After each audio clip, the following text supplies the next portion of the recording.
The Dead, a short story by James Joyce. Lily, the caretaker's daughter, was literally run off her feet. Hardly had she brought one gentleman into the little pantry behind the office on the ground floor and helped him off with his overcoat than the wheezy hall doorbell clanged again, and she had to scamper along the bare hallway to let in another guest. It was well for her she had not to attend to the ladies also. But Miss Kate and Miss Julia had thought of that, and had converted the bathroom upstairs into a ladies' dressing room. Miss Kate and Miss Julia were there, gossiping and laughing and fussing, walking after each other to the head of the stairs, peering down over the banisters and calling down to Lily to ask her who had come. It was always a great affair, the Mrs. Morcans' annual dance.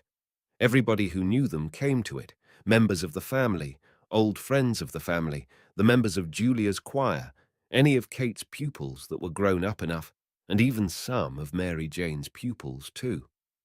Never once had it fallen flat. For years and years it had gone off in splendid style as long as anyone could remember. Ever since Kate and Julia, after the death of their brother Pat, had left the house in Stony Batter and taken Mary Jane, their only niece, to live with them in the dark, gaunt house on Usher's Island, the upper part of which they had rented from Mr. Fulham, the corn factor on the ground floor. That was a good 30 years ago, if it was a day.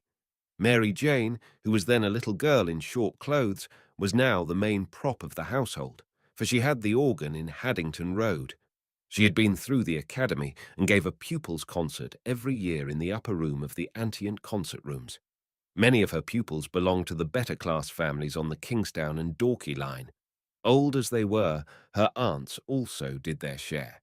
Julia, though she was quite grey, was still the leading soprano in Adam and Eve's, and Kate, being too feeble to go about much, gave music lessons to beginners on the old square piano in the back room. Lily, the caretaker's daughter, did housemaid's work for them. Though their life was modest, they believed in eating well, the best of everything. Diamond bone sirloins, 3-shilling tea, and the best bottled stout. But Lily seldom made a mistake in the orders, so that she got on well with her 3 mistresses. They were fussy, that was all. But the only thing they would not stand was back answers. Of course, they had good reason to be fussy on such a night. And then it was long after 10 o'clock, and yet there was no sign of Gabriel and his wife. Besides, they were dreadfully afraid that Freddie Malins might turn up screwed. They would not wish for worlds that any of Mary Jane's pupils should see him under the influence, and when he was like that, it was sometimes very hard to manage him. Freddie Malins always came late, but they wondered what could be keeping Gabriel, and that was what brought them every 2 minutes to the banisters to ask Lily had Gabriel or Freddie come. "Oh, Mr. Conroy," said Lily to Gabriel when she opened the door for him, "Miss Kate and Miss Julia thought you were never coming. Good night, Mrs. Conroy." "I'll engage they did," said Gabriel, "but they forget that my wife here takes 3 mortal hours to dress herself." He stood on the mat, scraping the snow from his galoshes, while Lily led his wife to the foot of the stairs and called out, "Miss Kate, here's Mrs. Conroy." Kate and Julia came toddling down the dark stairs at once. Both of them kissed Gabriel's wife, said she must be perished alive, and asked was Gabriel with her. "Here I am as right as the mail, Aunt Kate. Go on up, I'll follow," called out Gabriel from the dark. He continued scraping his feet vigorously while the 3 women went upstairs, laughing, to the ladies' dressing room. A light fringe of snow lay like a cape on the shoulders of his overcoat and like toe-caps on the toes of his galoshes, and as the buttons of his overcoat slipped with a squeaking noise through the snow-stiffened frieze, a cold, fragrant air from out of doors escaped from crevices and folds. "Is it snowing again, Mr. Conroy?" asked Lily.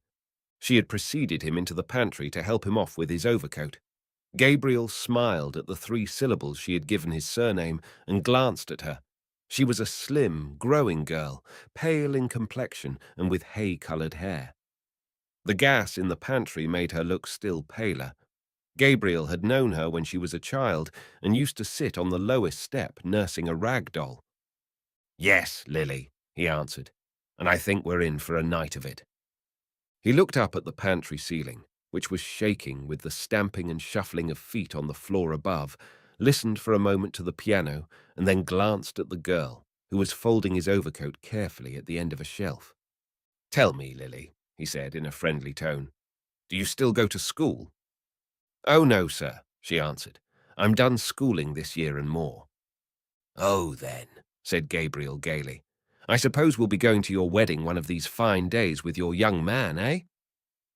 The girl glanced back at him over her shoulder and said with great bitterness, "The men that is now is only all palaver and what they can get out of you." Gabriel coloured as if he felt he had made a mistake, and without looking at her, kicked off his galoshes and flicked actively with his muffler at his patent leather shoes. He was a stout, tallish young man. The high colour of his cheeks pushed upwards even to his forehead, where it scattered itself in a few formless patches of pale red, and on his hairless face there scintillated restlessly the polished lenses and the bright gilt rims of the glasses which screened his delicate and restless eyes. His glossy black hair was parted in the middle and brushed in a long curve behind his ears, where it curled slightly beneath the groove left by his hat. When he had flicked lustre into his shoes, he stood up and pulled his waistcoat down more tightly on his plump body. Then he took a coin rapidly from his pocket. "Oh, Lily," he said, thrusting it into her hands. "It's Christmas time, isn't it? Just, here's a little—" He walked rapidly towards the door. "Oh, no, sir," cried the girl, following him. "Really, sir, I wouldn't take it." "Christmas time! Christmas time!" said Gabriel, almost trotting to the stairs and waving his hand to her in deprecation. The girl, seeing that he had gained the stairs, called out after him, "Well, thank you, sir." He waited outside the drawing-room door until the waltz should finish, listening to the skirts that swept against it and to the shuffling of feet. He was still discomposed by the girl's bitter and sudden retort. It had cast a gloom over him which he tried to dispel by arranging his cuffs and the bows of his tie. He then took from his waistcoat pocket a little paper and glanced at the headings he had made for his speech. He was undecided about the lines from Robert Browning, for he feared they would be above the heads of his hearers. Some quotation that they would recognize from Shakespeare or from the melodies would be better. The indelicate clacking of the men's heels and the shuffling of their soles reminded him that their grade of culture differed from his. He would only make himself ridiculous by quoting poetry to them which they could not understand. They would think that he was airing his superior education. He would fail with them just as he had failed with the girl in the pantry. He had taken up a wrong tone. His whole speech was a mistake from first to last, an utter failure. Just then, his aunts and his wife came out of the ladies' dressing-room. His aunts were two small, plainly dressed old women. Aunt Julia was an inch or so the taller. Her hair, drawn low over the tops of her ears, was grey, and grey also, with darker shadows, was her large, flaccid face. Though she was stout in build and stood erect, her slow eyes and parted lips gave her the appearance of a woman who did not know where she was or where she was going. Aunt Kate was more vivacious. Her face, healthier than her sister's, was all puckers and creases, like a shriveled red apple, and her hair, braided in the same old-fashioned way, had not lost its ripe nut colour. They both kissed Gabriel frankly. He was their favourite nephew, the son of their dead elder sister, Ellen, who had married T.J. Conroy of the Port and Docks. "Greta tells me you're not going to take a cab back to Monkstown tonight, Gabriel," said Aunt Kate. "No," said Gabriel, turning to his wife. "We had quite enough of that last year, hadn't we? Don't you remember, Aunt Kate, what a cold Greta got out of it? Cab windows rattling all the way, and the east wind blowing in after we passed Merion. Very jolly it was. Greta caught a dreadful cold." Aunt Kate frowned severely and nodded her head at every word. "Quite right, Gabriel. Quite right," she said. "You can't be too careful." "But as for Greta there," said Gabriel, "she'd walk home in the snow if she were let." Mrs. Conroy laughed. "Don't mind him, Aunt Kate," she said. "He's really an awful bother. What with green shades for Tom's eyes at night, and making him do the dumbbells, and forcing Eva to eat the stir-about. The poor child, and she simply hates the sight of it. Oh, but you'll never guess what he makes me wear now. She broke out into a peal of laughter and glanced at her husband, whose admiring and happy eyes had been wandering from her dress to her face and hair. The two aunts laughed heartily too, for Gabriel's solicitude was a standing joke with them. "Galoshes," said Mrs. Conroy. "That's the latest. Whenever it's wet underfoot, I must put on my galoshes. Tonight even he wanted me to put them on, but I wouldn't. The next thing he'll buy me will be a diving suit." Gabriel laughed nervously and patted his tie reassuringly, while Aunt Kate nearly doubled herself, so heartily did she enjoy the joke. The smile soon faded from Aunt Julia's face, and her mirthless eyes were directed towards her nephew's face. After a pause, she asked, "And what are galoshes, Gabriel?" "Galoshes, Julia!" exclaimed her sister. "Goodness me, don't you know what galoshes are? You wear them over your boots, Greta, isn't it?" "Yes," said Mrs. Conroy. "Gutta-percha things. We both have a pair now. Gabriel says everyone wears them on the continent." "Oh, on the continent," murmured Aunt Julia, nodding her head slowly. Gabriel knitted his brows and said, as if he were slightly angered, "It's nothing very wonderful, but Greta thinks it very funny because she says the word reminds her of Christy minstrels." "But tell me, Gabriel," said Aunt Kate with brisk tact. "Of course, you've seen about the room. Greta was saying—" "Oh, the room is all right," replied Gabriel. "I've taken one in the Gresham." "To be sure," said Aunt Kate. "By far the best thing to do. And the children, Greta, you're not anxious about them?" "Oh, for one night," said Mrs. Conroy. "Besides, Bessie will look after them." "To be sure," said Aunt Kate again. "What a comfort it is to have a girl like that, one you can depend on. There's that Lily. I'm sure I don't know what has come over her lately. She's not the girl she was at all." Gabriel was about to ask his aunt some questions on this point, but she broke off suddenly to gaze after her sister, who had wandered down the stairs and was craning her neck over the banisters. "Now I ask you," she said almost testily, "where is Julia going? Julia, Julia, where are you going?" Julia, who had gone halfway down one flight, came back and announced blandly, "Here's Freddie." At the same moment, a clapping of hands and a final flourish of the pianist told that the waltz had ended. The drawing-room door was opened from within, and some couples came out. Aunt Kate drew Gabriel aside hurriedly and whispered into his ear, "Slip down, Gabriel, like a good fellow, and see if he's all right. And don't let him up if he's screwed. I'm sure he's screwed. I'm sure he is." Gabriel went to the stairs and listened over the banisters. He could hear two persons talking in the pantry. Then he recognized Freddie Malins' laugh. He went down the stairs noisily. "It's such a relief," said Aunt Kate to Mrs. Conroy, "that Gabriel is here. I always feel easier in my mind when he's here. Julia, there's Miss Daly and Miss Power will take some refreshment. Thanks for your beautiful waltz, Miss Daly. It made lovely time."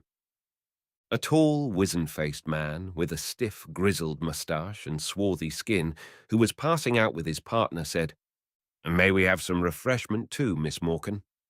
"Julia," said Aunt Kate summarily, "and here's Mr. Brown and Miss Furlong. Take them in, Julia, with Miss Daly and Miss Power."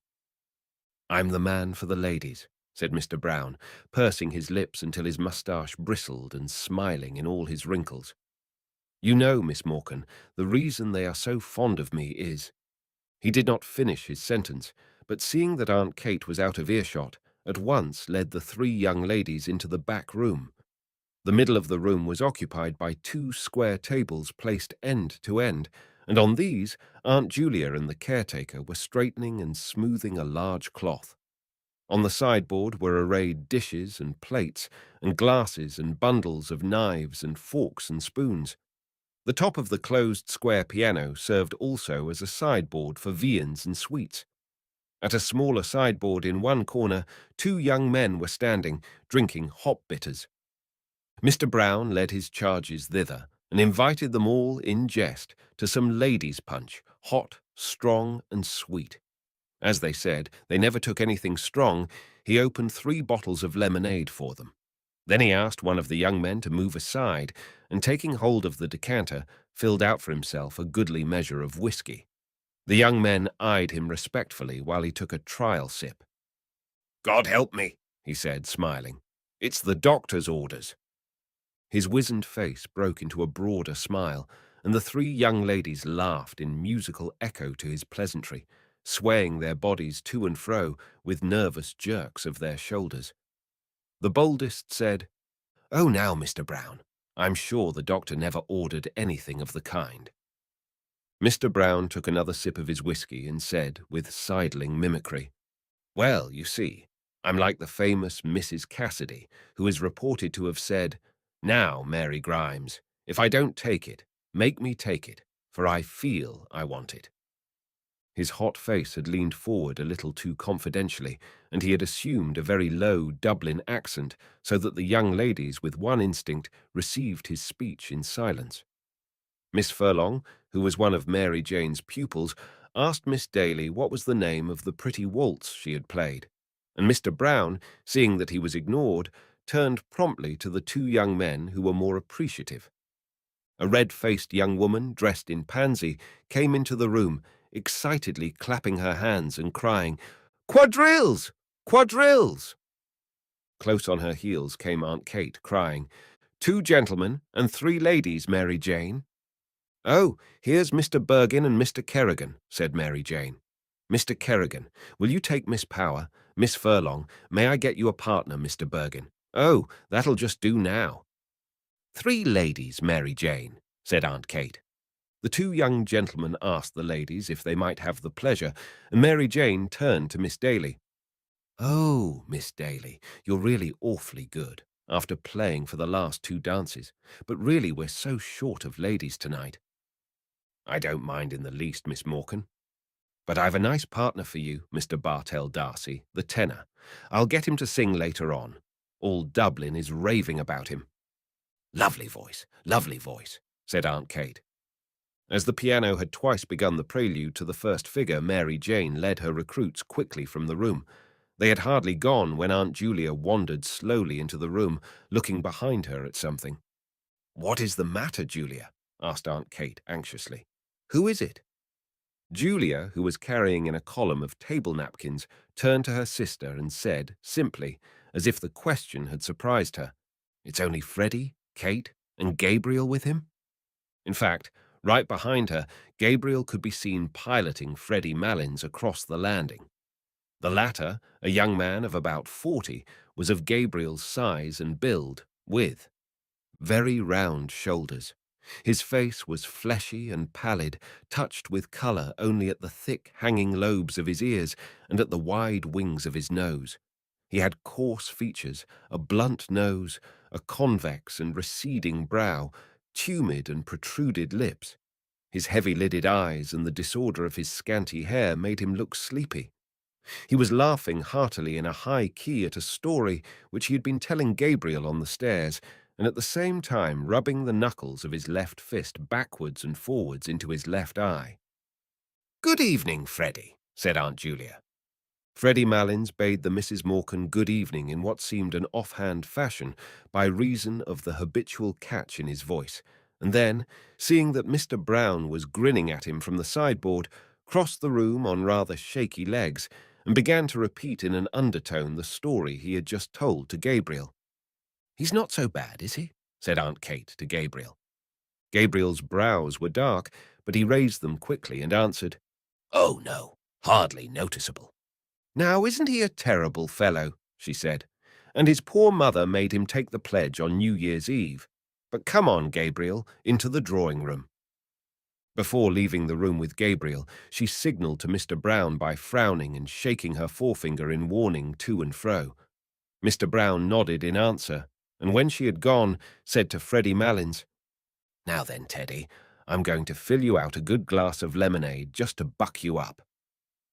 Freddie Malins, who was nearing the climax of his story, waved the offer aside impatiently, but Mr. Brown, having first called Freddie Marlin's attention to a disarray in his dress, filled out and handed him a full glass of lemonade. Freddie Malin's left hand accepted the glass mechanically, his right hand being engaged in the mechanical readjustment of his dress. Mr. Brown, whose face was once more wrinkling with mirth, poured out for himself a glass of whisky while Freddie Malins exploded, before he had well reached the climax of his story, in a kink of high-pitched bronchitic laughter, and setting down his untasted and overflowing glass, began to rub the knuckles of his left fist backwards and forwards into his left eye, repeating words of his last phrase as well as his fit of laughter would allow him. Gabriel could not listen while Mary Jane was playing her academy piece, full of runs and difficult passages, to the hushed drawing-room.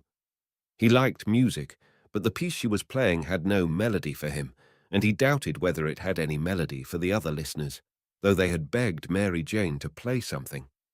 4 young men, who had come from the refreshment room to stand in the doorway at the sound of the piano, had gone away quietly in couples after a few minutes.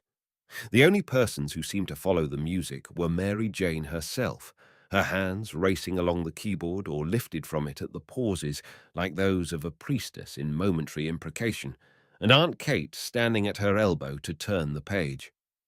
Gabriel's eyes, irritated by the floor, which glittered with beeswax under the heavy chandelier, wandered to the wall above the piano. A picture of the balcony scene in Romeo and Juliet hung there, and beside it was a picture of the 2 murdered princes in the tower, which Aunt Julia had worked in red, blue, and brown wools when she was a girl. Probably in the school they had gone to as girls that kind of work had been taught for 1 year. His mother had worked for him as a birthday present a waistcoat of purple tabinet, with little foxes' heads upon it, lined with brown satin and having round mulberry buttons. It was strange that his mother had had no musical talent, though Aunt Kate used to call her the brains carrier of the Morcan family. Both she and Julia had always seemed a little proud of their serious and matronly sister. Her photograph stood before the pier glass. She held an open book on her knees and was pointing out something in it to Constantine, who, dressed in a man-o'-war suit, lay at her feet. It was she who had chosen the name of her sons, for she was very sensible of the dignity of family life. Thanks to her, Constantine was now senior curate in Balbriggan, and thanks to her, Gabriel himself had taken his degree in the Royal University. A shadow passed over his face as he remembered her sullen opposition to his marriage. Some slighting phrases she had used still rankled in his memory. She had once spoken of Greta as being country cute, and that was not true of Greta at all. It was Greta who had nursed her during all her last long illness in their house at Monkstown. He knew that Mary Jane must be near the end of her piece, for she was playing again the opening melody with runs of scales after every bar, and while he waited for the end, the resentment died down in his heart. The piece ended with a trill of octaves in the treble and a final deep octave in the bass. Great applause greeted Mary Jane as, blushing and rolling up her music nervously, she escaped from the room. The most vigorous clapping came from the 4 young men in the doorway who had gone away to the refreshment room at the beginning of the piece, but had come back when the piano had stopped. Lancers were arranged. Gabriel found himself partnered with Miss Ivers.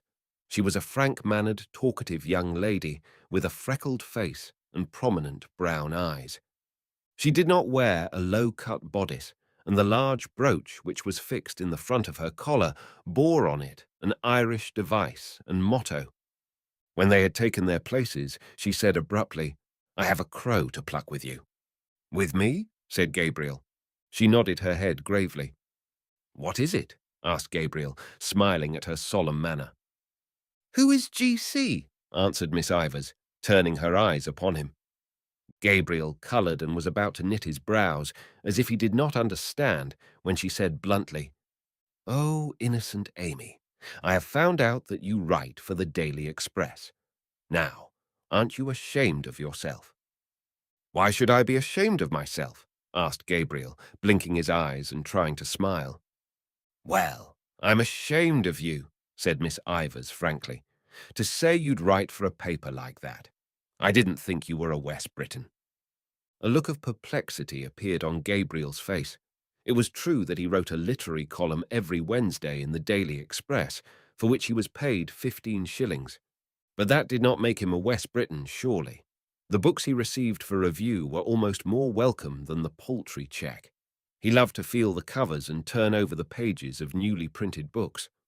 Nearly every day when his teaching in the college was ended, he used to wander down the quays to the second-hand booksellers, to Hickey's on Bachelor's Walk, to Webb's or Massey's on Aston's Quay, or to O'Clohissey's in the by-street. He did not know how to meet her charge. He wanted to say that literature was above politics, but they were friends of many years' standing, and their careers had been parallel, first at the university, and then as teachers. He could not risk a grandiose phrase with her. He continued blinking his eyes and trying to smile, and murmured lamely that he saw nothing political in writing reviews of books. When their turn to cross had come, he was still perplexed and inattentive. Miss Ivors promptly took his hand in a warm grasp and said in a soft, friendly tone, "Of course, I was only joking. Come, we cross now." When they were together again, she spoke of the university question, and Gabriel felt more at ease. A friend of hers had shown her his review of Browning's poems. That was how she had found out the secret, but she liked the review immensely. Then she said suddenly, "Oh, Mr. Conroy, will you come for an excursion to the Aran Isles this summer? We're going to stay there a whole month. It will be splendid out in the Atlantic. You ought to come. Mr. Clancy is coming, and Mr. Kilkelly and Kathleen Kearney. It would be splendid for Greta, too, if she'd come. She's from Connacht, isn't she?" "Her people are," said Gabriel shortly. "But you will come, won't you?" said Miss Ivors, laying her warm hand eagerly on his arm. "The fact is," said Gabriel, "I have just arranged to go." "Go where?" asked Miss Ivors. "Well, you know, every year I go for a cycling tour with some fellows, and so—" "But where?" asked Miss Ivors.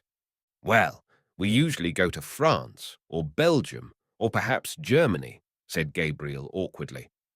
"And why do you go to France and Belgium," said Miss Ivors, "instead of visiting your own land?" "Well," said Gabriel, "it's partly to keep in touch with the languages and partly for a change." "And haven't you your own language to keep in touch with? Irish?" asked Miss Ivors. "Well," said Gabriel, "if it comes to that, you know, Irish is not my language." Their neighbours had turned to listen to the cross-examination. Gabriel glanced right and left nervously and tried to keep his good humour under the ordeal which was making a blush invade his forehead. "And haven't you your own land to visit," continued Miss Ivors, "that you know nothing of, your own people and your own country?" "Oh, to tell you the truth," retorted Gabriel suddenly, "I'm sick of my own country, sick of it." "Why?" asked Miss Ivors. Gabriel did not answer, for his retort had heated him. "Why?" repeated Miss Ivors. They had to go visiting together, and as he had not answered her, Miss Ivors said warmly, "Of course, you've no answer." Gabriel tried to cover his agitation by taking part in the dance with great energy. He avoided her eyes, for he had seen a sour expression on her face. But when they met in the long chain, he was surprised to feel his hand firmly pressed. She looked at him from under her brows for a moment, quizzically, until he smiled. Then, just as the chain was about to start again, she stood on tiptoe and whispered into his ear, "West Britain." When the Lancers were over, Gabriel went away to a remote corner of the room where Freddie Mallin's mother was sitting. She was a stout, feeble old woman with white hair. Her voice had a catch in it like her son's, and she stuttered slightly. She had been told that Freddie had come and that he was nearly all right. Gabriel asked her whether she had had a good crossing. She lived with her married daughter in Glasgow and came to Dublin on a visit once a year. She answered placidly that she had had a beautiful crossing and that the captain had been most attentive to her. She spoke also of the beautiful house her daughter kept in Glasgow and of all the friends they had there. While her tongue rambled on, Gabriel tried to banish from his mind all memory of the unpleasant incident with Miss Ivors. Of course, the girl or woman, or whatever she was an enthusiast, but there was a time for all things. Perhaps he ought not to have answered her like that, but she had no right to call him a West Briton before people, even in joke. She had tried to make him ridiculous before people, heckling him and staring at him with her rabbit's eyes. He saw his wife making her way towards him through the waltzing couples. When she reached him, she said into his ear, "Gabriel, Aunt Kate wants to know, won't you carve the goose as usual? Miss Daly will carve the ham, and I'll do the pudding." "All right," said Gabriel. "She's sending in the younger ones first as soon as this waltz is over, so that we'll have the table to ourselves." "Were you dancing?" asked Gabriel. "Of course I was. Didn't you see me? What row had you with Molly Ivors?" "No row. Why? Did she say so?" "Something like that. I'm trying to get that Mr. Darcy to sing. He's full of conceit, I think." "There was no row," said Gabriel moodily. "Only she wanted me to go for a trip to the west of Ireland, and I said I wouldn't." His wife clasped her hands excitedly and gave a little jump. "Oh, do go, Gabriel," she cried. "I'd love to see Galway again." "You can go if you like," said Gabriel coldly. She looked at him for a moment, then turned to Mrs. Marlins and said, "There's a nice husband for you, Mrs. Marlins." While she was threading her way back across the room, Mrs. Malins, without adverting to the interruption, went on to tell Gabriel what beautiful places there were in Scotland and beautiful scenery. Her son-in-law brought them every year to the lakes, and they used to go fishing. Her son-in-law was a splendid fisher. One day he caught a beautiful big fish, and the man in the hotel cooked it for their dinner. Gabriel hardly heard what she said. Now that supper was coming near, he began to think again about his speech and about the quotation. When he saw Freddie Malins coming across the room to visit his mother, Gabriel left the chair free for him and retired into the embrasure of the window. The room had already cleared, and from the back room came the clatter of plates and knives. Those who still remained in the drawing-room seemed tired of dancing and were conversing quietly in little groups. Gabriel's warm, trembling fingers tapped the cold pane of the window. How cool it must be outside! How pleasant it would be to walk out alone, first along by the river and then through the park. The snow would be lying on the branches of the trees and forming a bright cap on the top of the Wellington Monument. How much more pleasant it would be there than at the supper table! He ran over the headings of his speech: Irish hospitality, sad memories, the three graces, Paris, the quotation from Browning. He repeated to himself a phrase he had written in his review: "One feels that one is listening to a thought-tormented music." Miss Ivors had praised the review. Was she sincere? Had she really any life of her own behind all her propagandism? There had never been any ill feeling between them until that night. It unnerved him to think that she would be at the supper table, looking up at him while he spoke with her critical, quizzing eyes. Perhaps she would not be sorry to see him fail in his speech. An idea came into his mind and gave him courage. He would say, alluding to Aunt Kate and Aunt Julia, "Ladies and gentlemen, the generation which is now on the wane among us may have had its faults, but for my part, I think it had certain qualities of hospitality, of humor, of humanity, which the new and very serious and hyper-educated generation that is growing up around us seems to me to lack." Very good. That was one for Miss Ivors. What did he care that his aunts were only two ignorant old women? A murmur in the room attracted his attention. Mr. Brown was advancing from the door, gallantly escorting Aunt Julia, who leaned upon his arm, smiling and hanging her head. An irregular musketry of applause escorted her also as far as the piano, and then, as Mary Jane seated herself on the stool, and Aunt Julia, no longer smiling, half turned so as to pitch her voice fairly into the room, gradually ceased. Gabriel recognized the prelude. It was that of an old song of Aunt Julia's, arrayed for the bridal. Her voice, strong and clear in tone, attacked with great spirit the runs which embellish the air, and though she sang very rapidly, she did not miss even the smallest of the grace notes. To follow the voice, without looking at the singer's face, was to feel and share the excitement of swift and secure flight. Gabriel applauded loudly with all the others at the close of the song, and loud applause was borne in from the invisible supper table. It sounded so genuine that a little colour struggled into Aunt Julia's face as she bent to replace in the music stand the old leather-bound songbook that had her initials on the cover. Freddie Malins, who had listened with his head perched sideways to hear her better, was still applauding when everyone else had ceased and talking animatedly to his mother, who nodded her head gravely and slowly in acquiescence.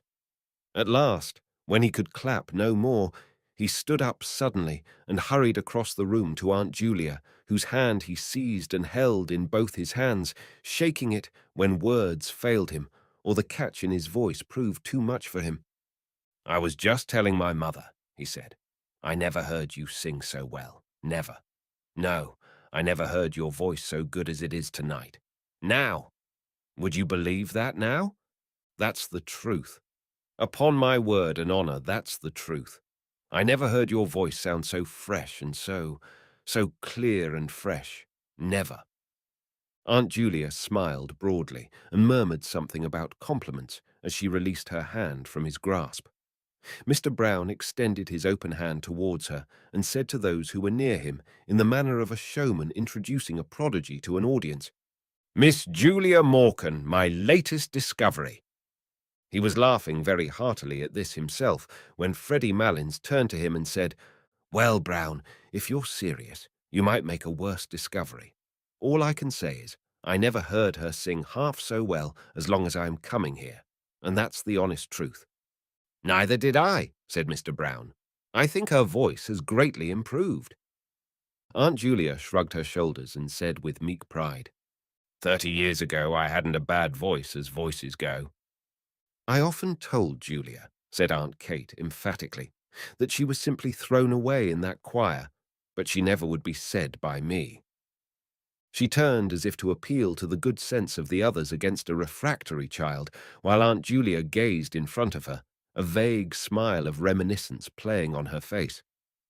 "No," continued Aunt Kate, "she wouldn't be said or led by anyone, slaving there in that choir night and day, night and day. 6 o'clock on Christmas morning, and all for what?" "Well, isn't it for the honour of God, Aunt Kate?" asked Mary Jane, twisting round on the piano stool and smiling. Aunt Kate turned fiercely on her niece and said, "I know all about the honour of God, Mary Jane, but I think it's not at all honourable for the Pope to turn out the women out of the choirs that have slaved there all their lives and put little whippersnappers of boys over their heads. I suppose it is for the good of the Church if the Pope does it. But it's not just, Mary Jane, and it's not right." She had worked herself into a passion and would have continued in defence of her sister, for it was a sore subject with her. But Mary Jane, seeing that all the dancers had come back, intervened pacifically. "Now, Aunt Kate, you're giving scandal to Mr. Brown, who is of the other persuasion." Aunt Kate turned to Mr. Brown, who was grinning at this allusion to his religion, and said hastily, "Oh, I don't question the Pope's being right. I'm only a stupid old woman, and I wouldn't presume to do such a thing. But there's such a thing as common every day, politeness and gratitude. And if I were in Julia's place, I'd tell that Father Healy straight up to his face. And besides, Aunt Kate," said Mary Jane, "we really are all hungry, and when we are hungry, we are all very quarrelsome." "And when we are thirsty, we are also quarrelsome," added Mr. Brown. "So that we had better go to supper," said Mary Jane, "and finish the discussion afterwards." On the landing outside the drawing-room, Gabriel found his wife and Mary Jane trying to persuade Miss Ivors to stay for supper, but Miss Ivors, who had put on her hat and was buttoning her cloak, would not stay. She did not feel in the least hungry, and she had already overstayed her time. "But only for 10 minutes, Molly," said Mrs. Conroy. "That won't delay you." "To take a pick itself," said Mary Jane, "after all your dancing." "I really couldn't," said Miss Ivors. "I'm afraid you didn't enjoy yourself at all," said Mary Jane hopelessly. "Ever so much, I assure you," said Miss Ivors. "But you really must let me run off now." "But how can you get home?" asked Mrs. Conroy. "Oh, it's only 2 steps up the quay." Gabriel hesitated a moment and said, "If you will allow me, Miss Ivors." I'll see you home if you're really obliged to go." But Miss Ivors broke away from them. "I won't hear of it," she cried. "For goodness' sake, go into your suppers and don't mind me. I'm quite well able to take care of myself." "Well, you're the comical girl, Molly," said Mrs. Conroy frankly. "Be not lube," cried Miss Ivors with a laugh as she ran down the staircase. Mary Jane gazed after her, a moody, puzzled expression on her face, while Mrs. Conroy leaned over the banisters to listen for the hall door. Gabriel asked himself, was he the cause of her abrupt departure? But she did not seem to be in ill humour. She had gone away laughing. He stared blankly down the staircase. At the moment, Aunt Kate came toddling out of the supper-room, almost wringing her hands in despair. "Where is Gabriel?" she cried. "Where on earth is Gabriel? There's everyone waiting in there, stage to let, and nobody to carve the goose." "Here I am, Aunt Kate," cried Gabriel with sudden animation, "ready to carve a flock of geese if necessary." A fat brown goose lay at one end of the table, and at the other end, on a bed of creased paper strewn with sprigs of parsley, lay a great ham, stripped of its outer skin and peppered over with crust crumbs, a neat paper frill round its shin, and beside this was a round of spiced beef. Between these rival ends ran parallel lines of side dishes, two little minsters of jelly, red and yellow, a shallow dish full of blocks of blancmange and red jam, a large green leaf-shaped dish with a stalk-shaped handle, on which lay bunches of purple raisins and peeled almonds, a companion dish on which lay a solid rectangle of Smyrna figs, a dish of custard topped with grated nutmeg, a small bowl full of chocolates and sweets wrapped in gold and silver papers, and a glass vase in which stood some tall celery stalks. In the centre of the table there stood, as sentries to a fruit stand which upheld a pyramid of oranges and American apples, two squat old-fashioned decanters of cut glass, one containing port and the other dark sherry. On the closed square piano, a pudding in a huge yellow dish lay in waiting, and behind it were three squads of bottles of stout and ale and minerals, drawn up according to the colours of their uniforms. The first two black, with brown and red labels, the third and smallest squad white, with transverse green sashes. Gabriel took his seat boldly at the head of the table, and having looked to the edge of the carver, plunged his fork firmly into the goose. He felt quite at ease now, for he was an expert carver, and liked nothing better than to find himself at the head of a well-laden table. "Miss Furlong, what shall I send you?" he asked. "A wing or a slice of the breast?" "Just a small slice of the breast." "Miss Higgins, what for you?" "Oh, anything at all, Mr. Conroy." While Gabriel and Miss Daly exchanged plates of goose and plates of ham and spiced beef, Lily went from guest to guest with a dish of hot, floury potatoes wrapped in a white napkin. This was Mary Jane's idea, and she had also suggested applesauce for the goose, but Aunt Kate had said that plain roast goose without any applesauce had always been good enough for her, and she hoped she might never eat worse. Mary Jane waited on her pupils and saw that they got the best slices, and Aunt Kate and Aunt Julia opened and carried across from the piano bottles of stout and ale for the gentlemen and bottles of minerals for the ladies. There was a great deal of confusion and laughter and noise, the noise of orders and counter-orders, of knives and forks, of corks and glass stoppers. Gabriel began to carve second helpings as soon as he had finished the first round without serving himself. Everyone protested loudly, so that he compromised by taking a long draught of stout, for he had found the carving hot work. Mary Jane settled down quietly to her supper, but Aunt Kate and Aunt Julia were still toddling round the table, walking on each other's heels, getting in each other's way, and giving each other unheeded orders. Mr. Brown begged of them to sit down and eat their suppers, and so did Gabriel, but they said they were time enough, so that at last Freddie Malins stood up, and capturing Aunt Kate, plumped her down on her chair amid general laughter.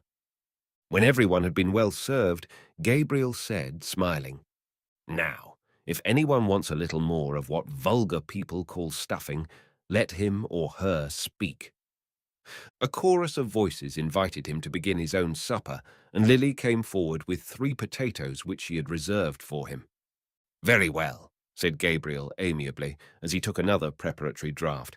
"Kindly forget my existence, ladies and gentlemen, for a few minutes." He set to his supper and took no part in the conversation with which the table covered Lily's removal of the plates.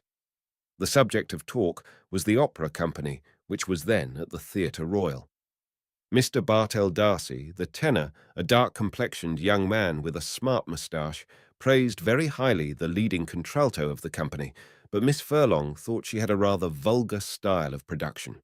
Freddie Malin said there was a Negro chieftain singing in the second part of the Gaiety pantomime who had one of the finest tenor voices he had ever heard.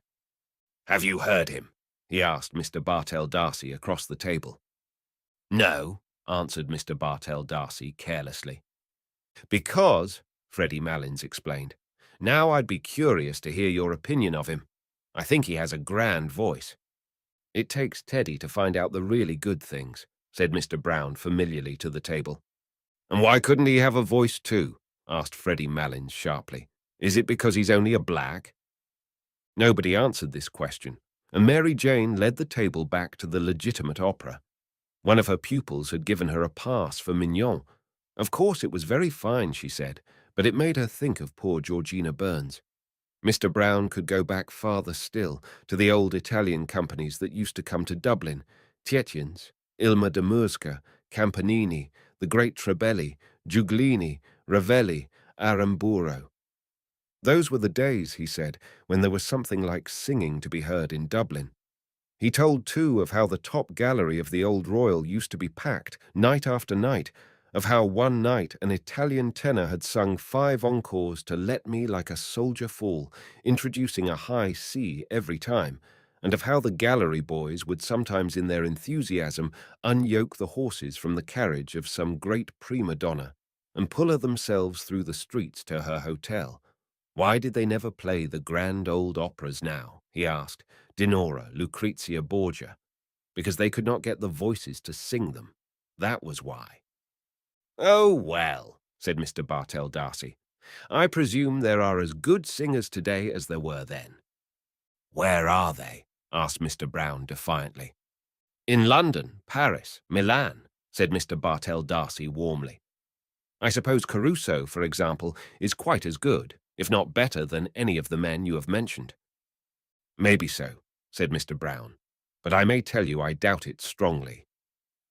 "Oh, I'd give anything to hear Caruso sing," said Mary Jane. "For me," said Aunt Kate, who had been picking a bone, "there was only one tenor. To please me, I mean. But I suppose none of you ever heard of him." "Who was he, Miss Morkan?" asked Mr. Bartell Darcy politely. "His name," said Aunt Kate, "was Parkinson. I heard him when he was in his prime, and I think he had then the purest tenor voice that was ever put into a man's throat." "Strange," said Mr. Bartell Darcy. "I never even heard of him." Yes, Miss Morkan is right," said Mr. Brown. "I remember hearing of old Parkinson, but he's too far back for me." "A beautiful, pure, sweet, mellow English tenor," said Aunt Kate with enthusiasm. Gabriel having finished, the huge pudding was transferred to the table. The clatter of forks and spoons began again. Gabriel's wife served out spoonfuls of the pudding and passed the plates down the table. Midway down, they were held up by Mary Jane, who replenished them with raspberry or orange jelly or with blancmange and jam. The pudding was of Aunt Julia's making, and she received praises for it from all quarters. She herself said that it was not quite brown enough. "Well, I hope, Miss Morkan," said Mr. Brown, "that I'm brown enough for you because, you know, I'm all brown." All the gentlemen, except Gabriel, ate some of the pudding out of compliment to Aunt Julia. As Gabriel never ate sweets, the celery had been left for him. Freddie Malins also took a stalk of celery and ate it with his pudding. He had been told that celery was a capital thing for the blood, and he was just then under doctor's care. Mrs. Malins, who had been silent all through the supper, said that her son was going down to Mount Melleray in a week or so. The table then spoke of Mount Melleray, how bracing the air was down there, how hospitable the monks were, and how they never asked for a penny piece from their guests. "And do you mean to say," asked Mr. Brown incredulously, "that a chap can go down there and put up there as if it were a hotel and live on the fat of the land and then come away without paying anything?" "Oh, most people give some donation to the monastery when they leave," said Mary Jane. "I wish we had an institution like that in our church," said Mr. Brown candidly. He was astonished to hear that the monks never spoke, got up at 2 in the morning and slept in their coffins. He asked what they did it for. "That's the rule of the order," said Aunt Kate firmly. "Yes, but why?" asked Mr. Brown. Aunt Kate repeated that it was the rule, that was all. Mr. Brown still seemed not to understand. Freddie Malins explained to him, as best he could, that the monks were trying to make up for the sins committed by all the sinners in the outside world. The explanation was not very clear, for Mr. Brown grinned and said, "I like that idea very much, but wouldn't a comfortable spring bed do them as well as a coffin?" "The coffin," said Mary Jane, "is to remind them of their last end."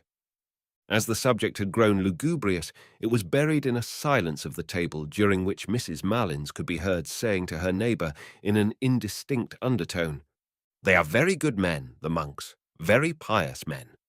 The raisins and almonds and figs and apples and oranges and chocolates and sweets were now passed about the table, and Aunt Julia invited all the guests to have either port or sherry.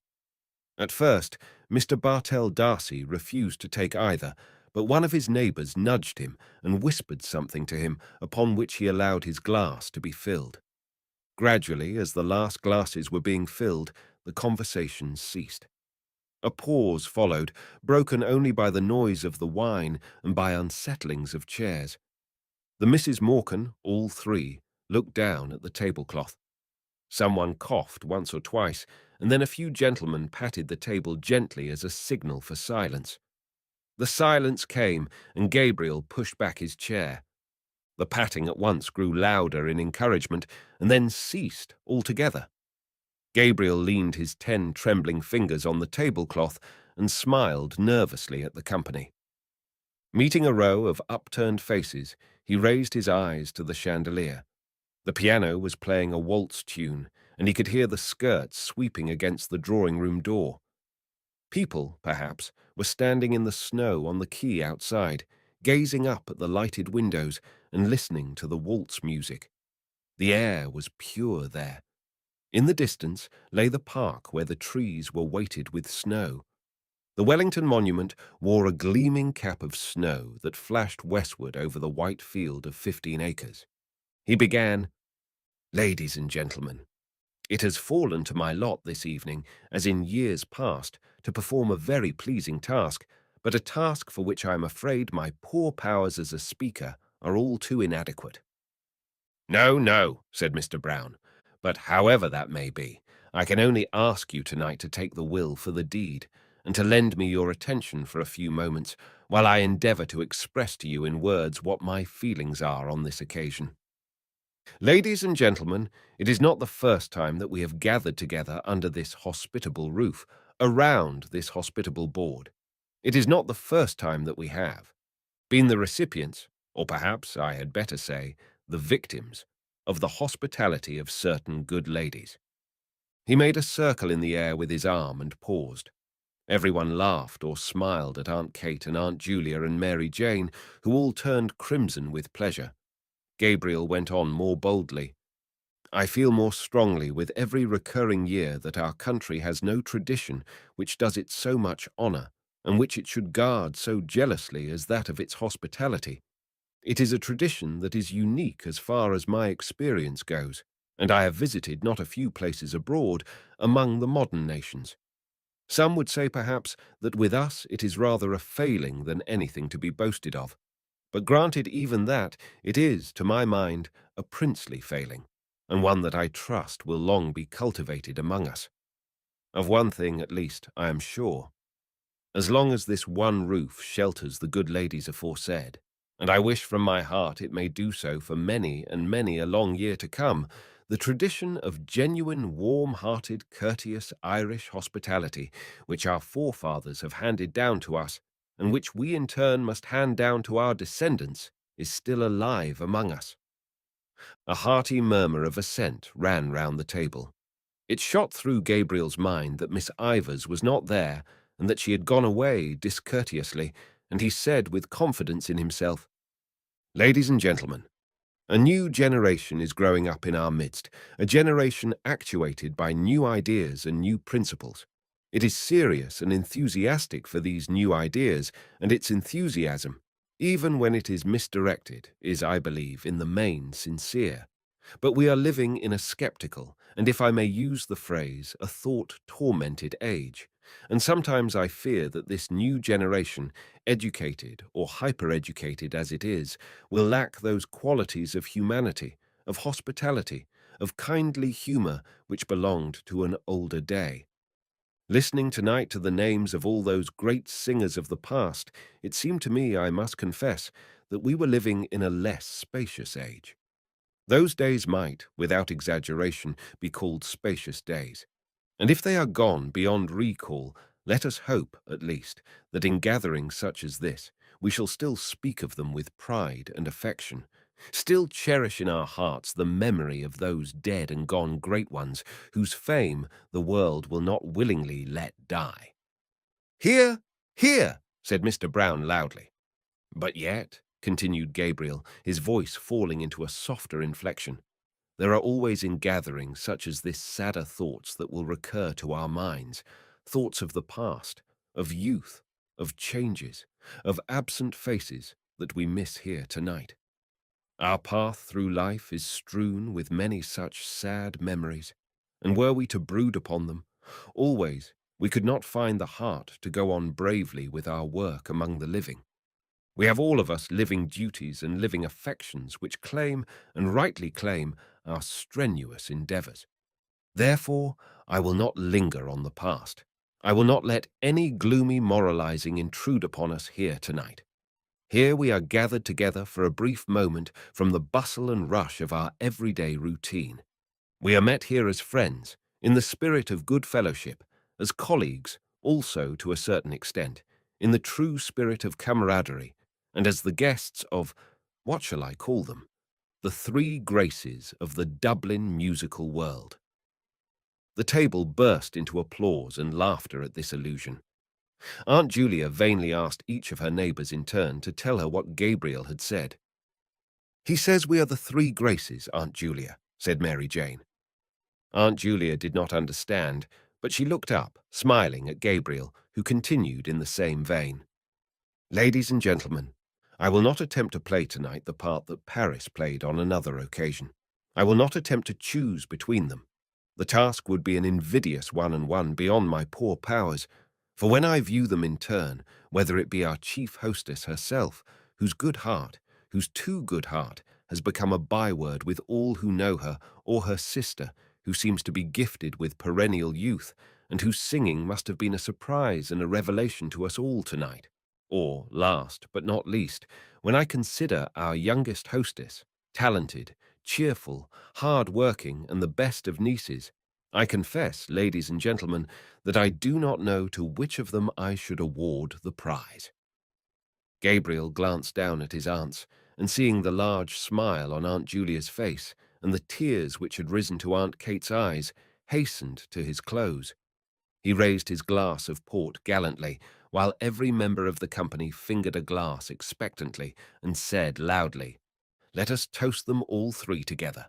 Let us drink to their health, wealth, long life, happiness, and prosperity, and may they long continue to hold the proud and self-won position which they hold in their profession, and the position of honour and affection which they hold in our hearts."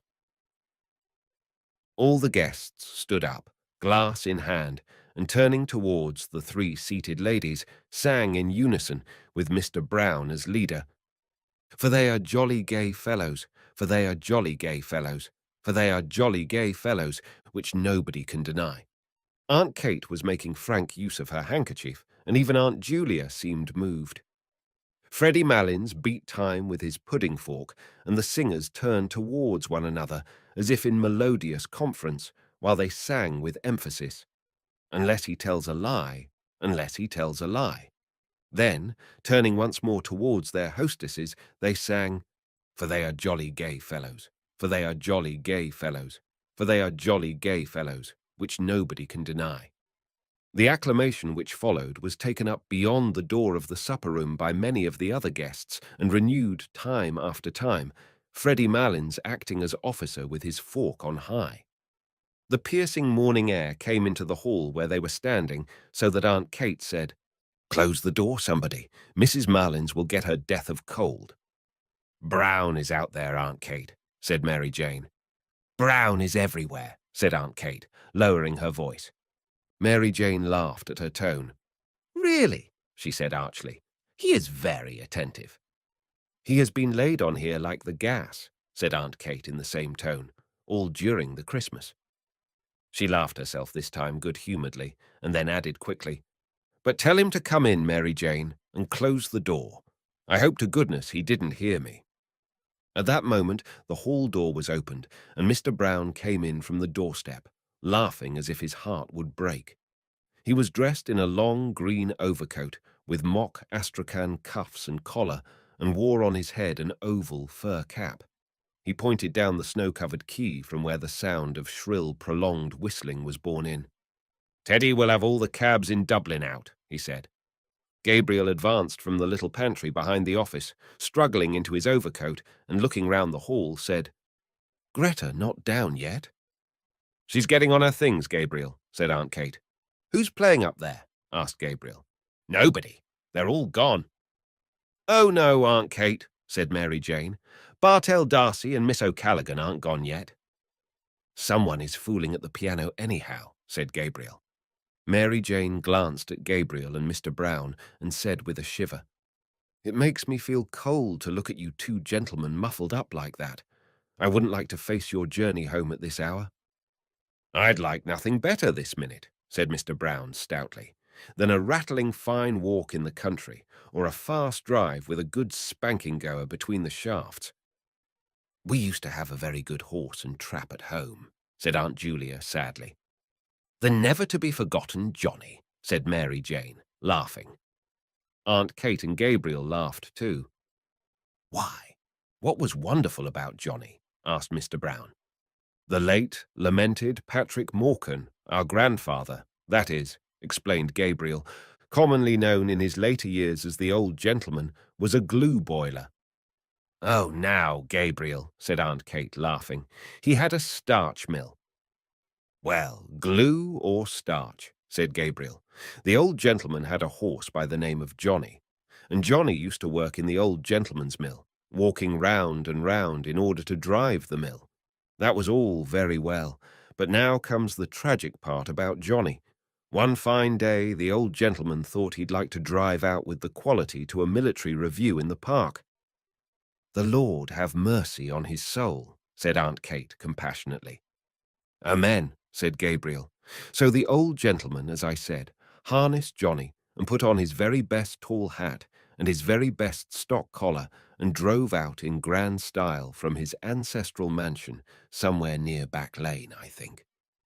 Everyone laughed, even Mrs. Marlins at Gabriel's manner, and Aunt Kate said, "Oh, now, Gabriel, he didn't live in Back Lane, really. Only the mill was there."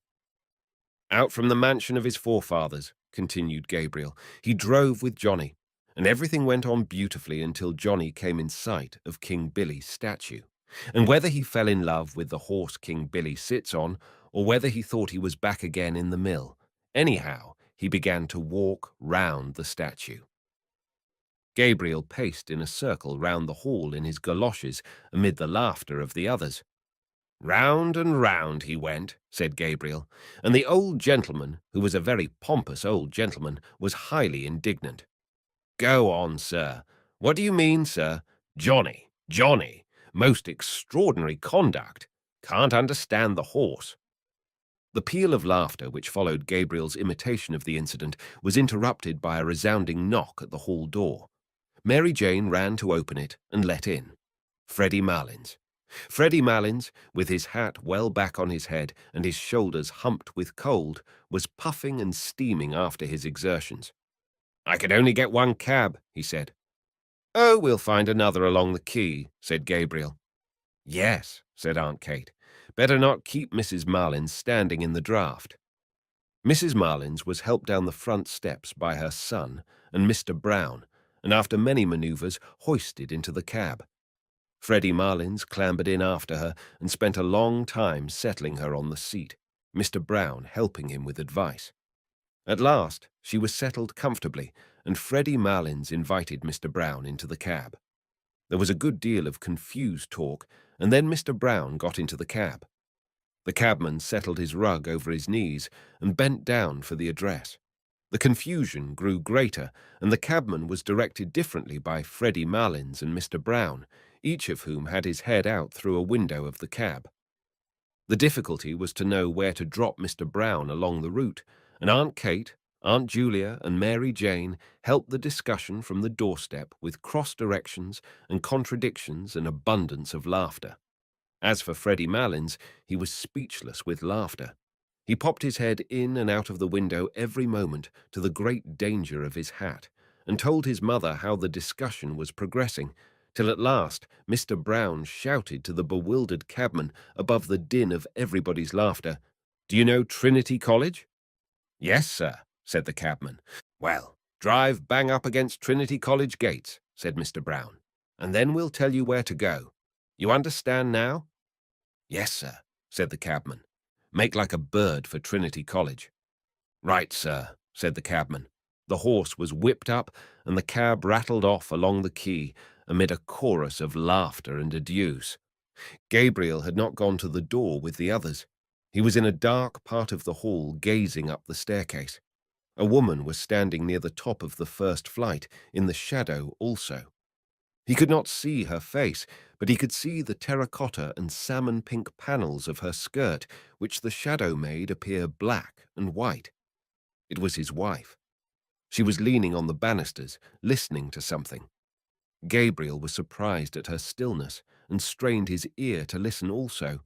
But he could hear little save the noise of laughter and dispute on the front steps, a few chords struck on the piano, and a few notes of a man's voice singing. He stood still in the gloom of the hall, trying to catch the air that the voice was singing and gazing up at his wife. There was grace and mystery in her attitude, as if she were a symbol of something. He asked himself, what is a woman standing on the stairs in the shadow, listening to distant music, a symbol of? If he were a painter, he would paint her in that attitude. Her blue felt hat would show off the bronze of her hair against the darkness, and the dark panels of her skirt would show off the light ones. Distant music. He would call the picture if he were a painter. The hall door was closed, and Aunt Kate, Aunt Julia, and Mary Jane came down the hall, still laughing.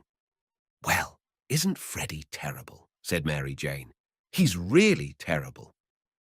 Gabriel said nothing, but pointed up the stairs towards where his wife was standing. Now that the hall door was closed, the voice and the piano could be heard more clearly. Gabriel held up his hand for them to be silent. The song seemed to be in the old Irish tonality, and the singer seemed uncertain both of his words and of his voice.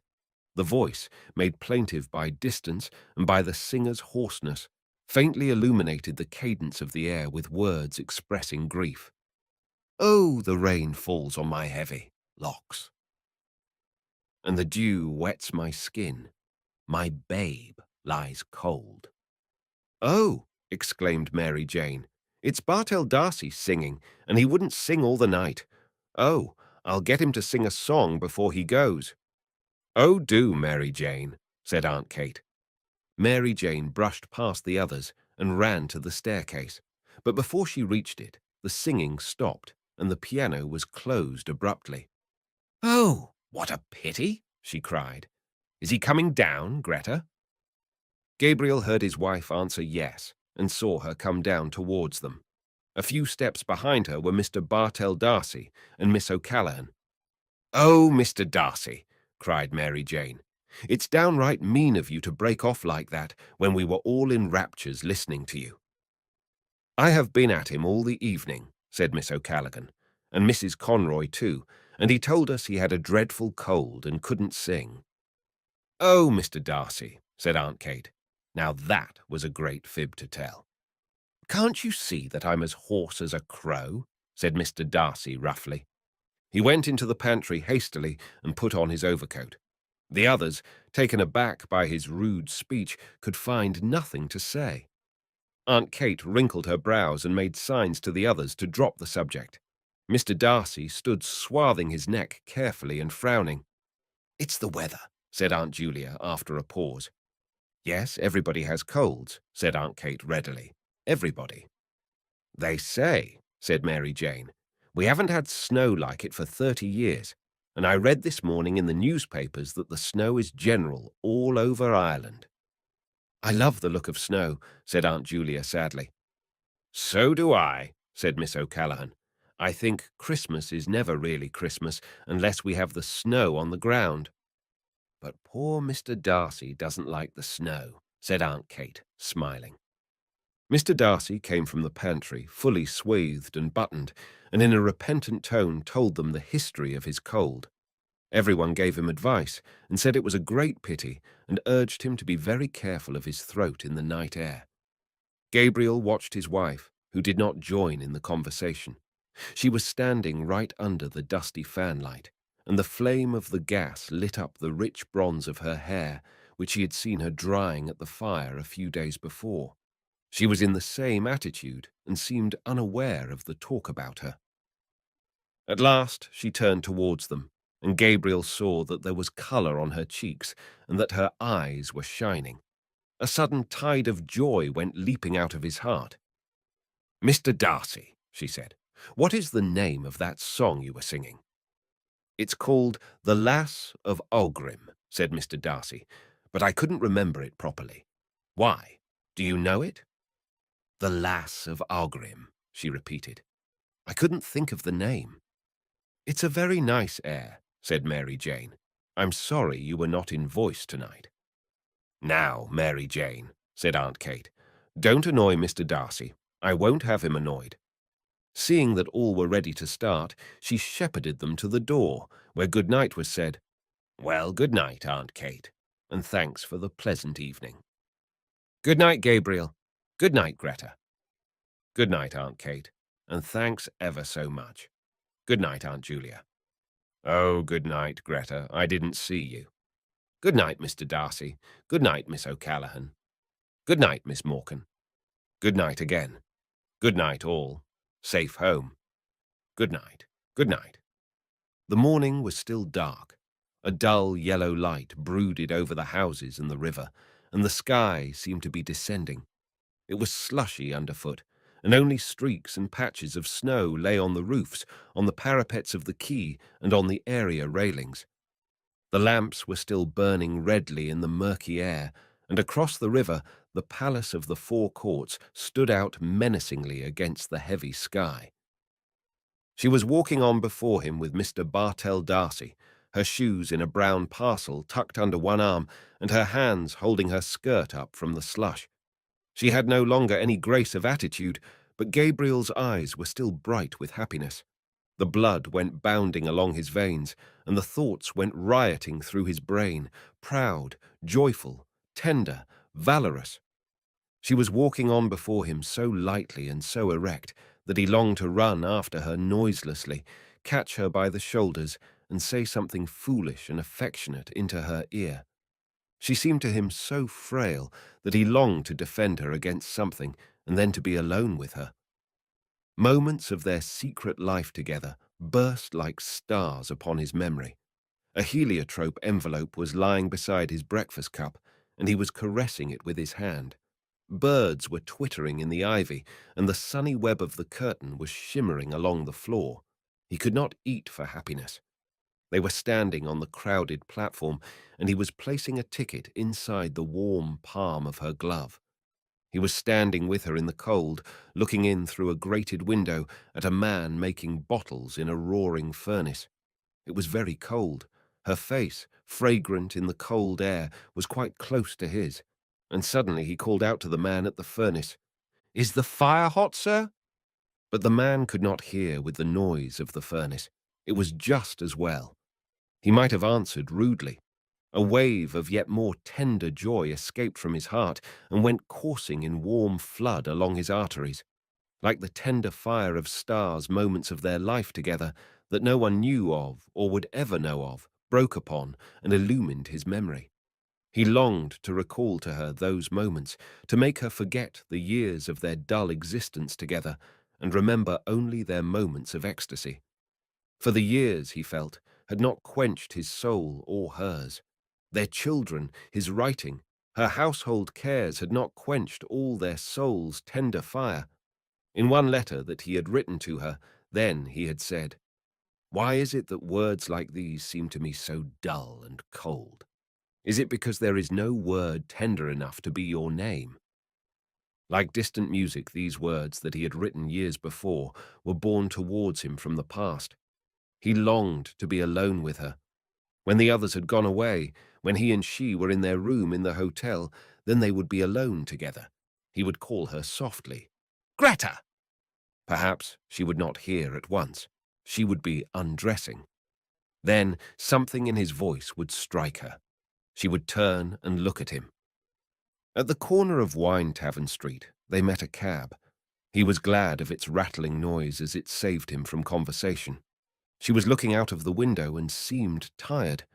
The others spoke only a few words, pointing out some building or street. The horse galloped along wearily under the murky morning sky, dragging his old rattling box after his heels, and Gabriel was again in a cab with her, galloping to catch the boat, galloping to their honeymoon. As the cab drove across O'Connell Bridge, Miss O'Callaghan said, "They say you never cross O'Connell Bridge without seeing a white horse."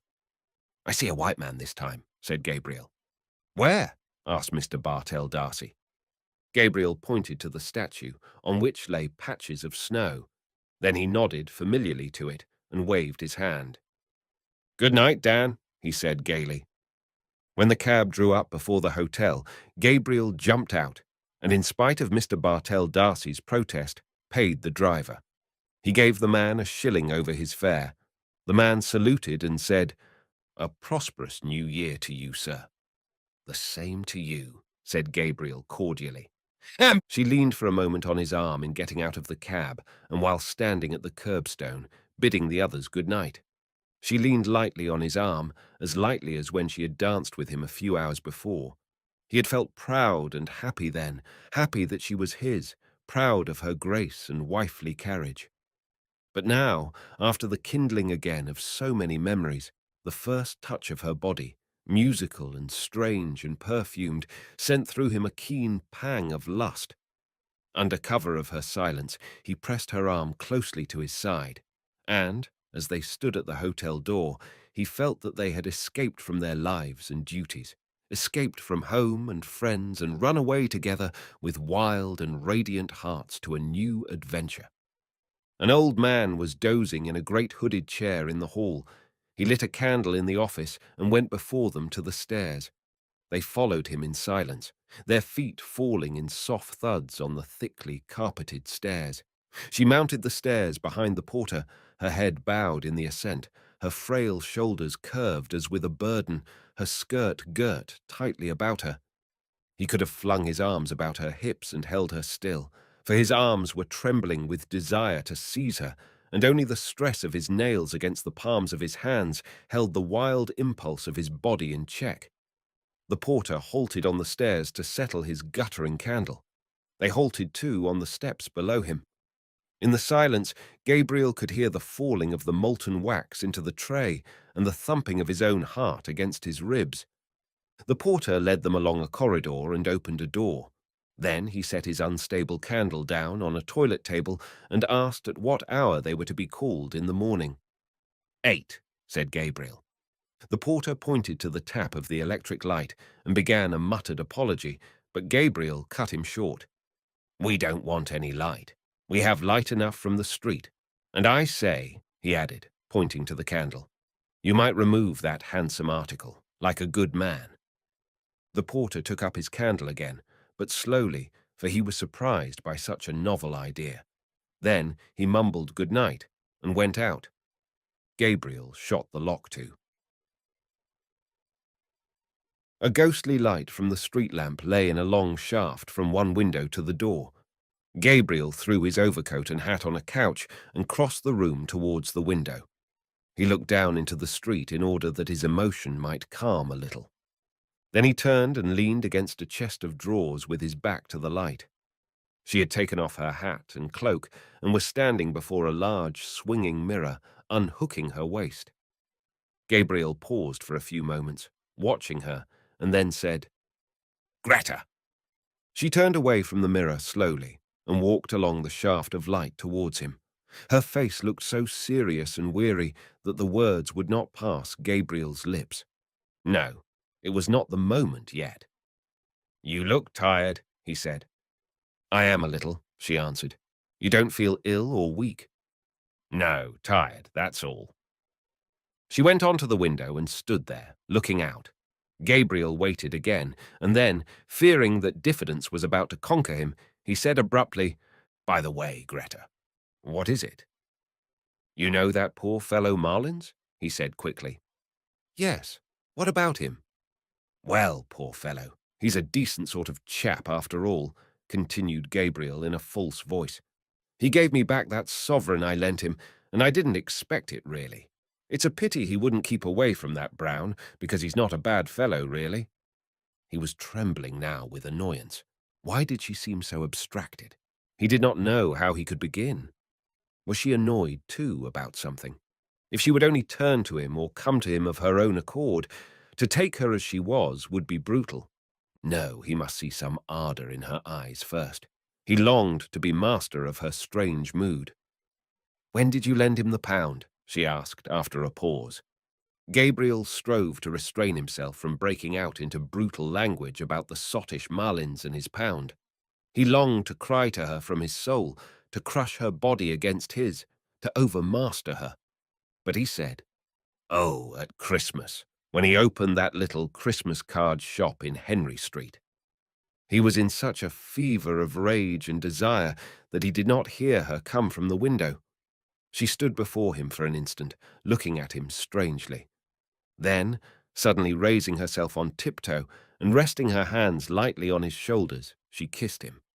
"You are a very generous person, Gabriel," she said. Gabriel, trembling with delight at her sudden kiss and at the quaintness of her phrase, put his hands on her hair and began smoothing it back, scarcely touching it with his fingers. The washing had made it fine and brilliant. His heart was brimming over with happiness.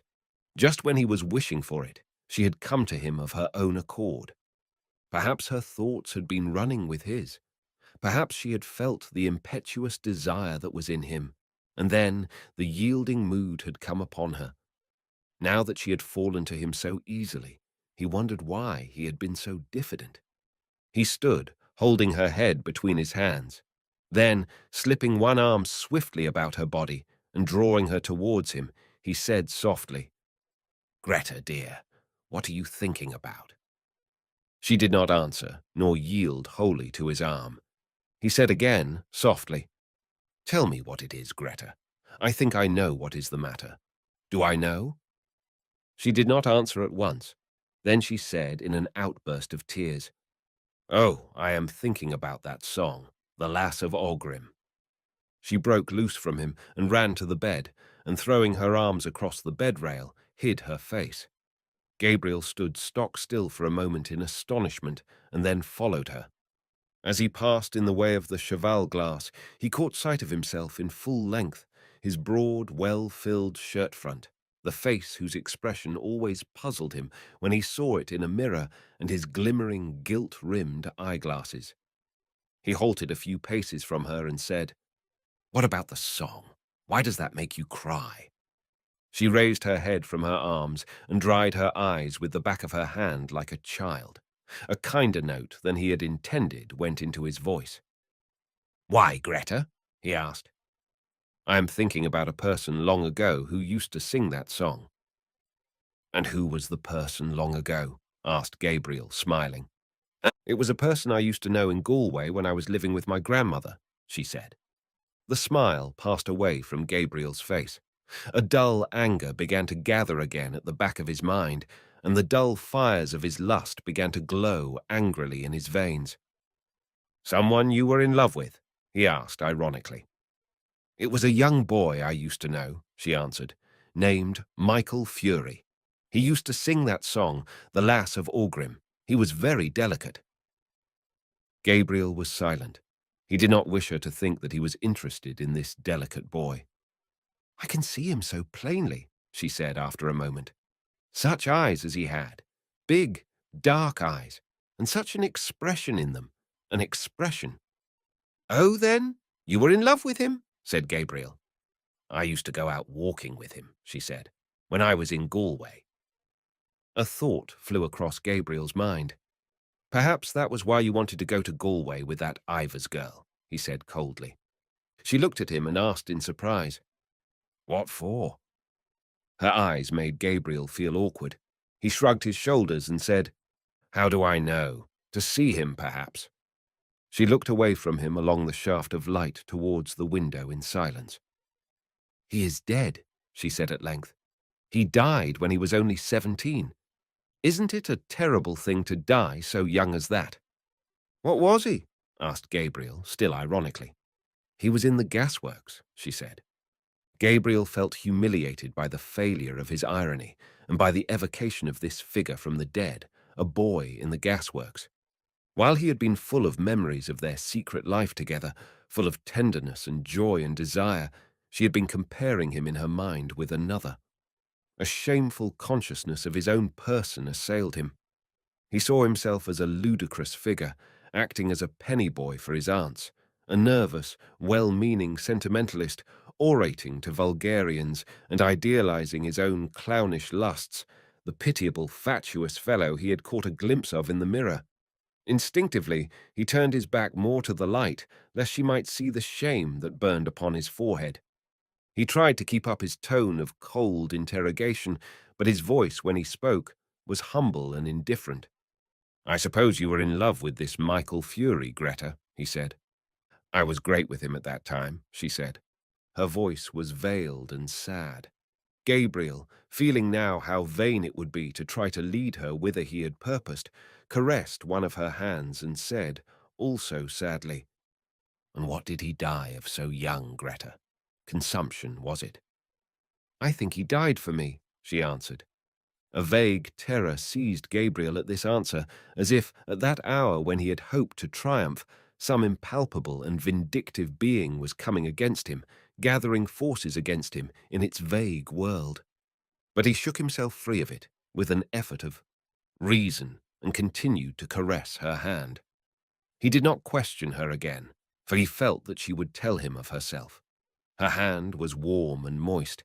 It did not respond to his touch, but he continued to caress it, just as he had caressed her first letter to him that spring morning.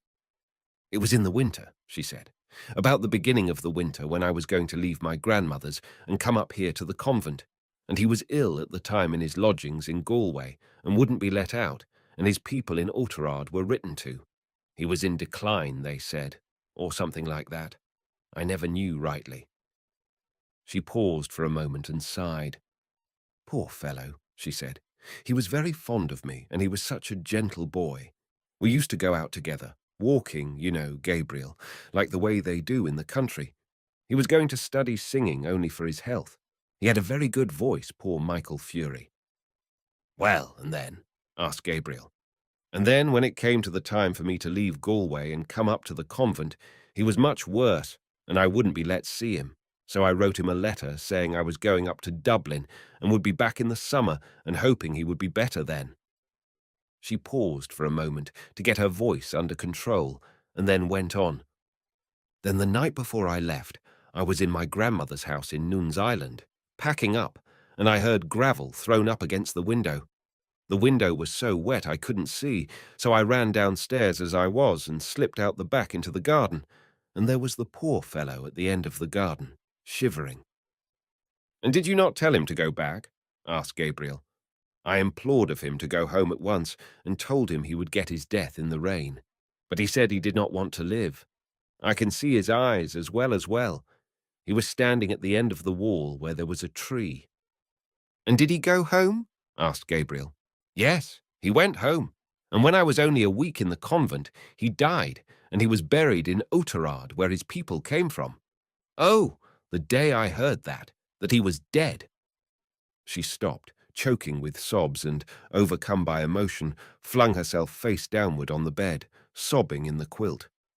Gabriel held her hand for a moment longer, irresolutely, and then, shy of intruding on her grief, let it fall gently and walked quietly to the window.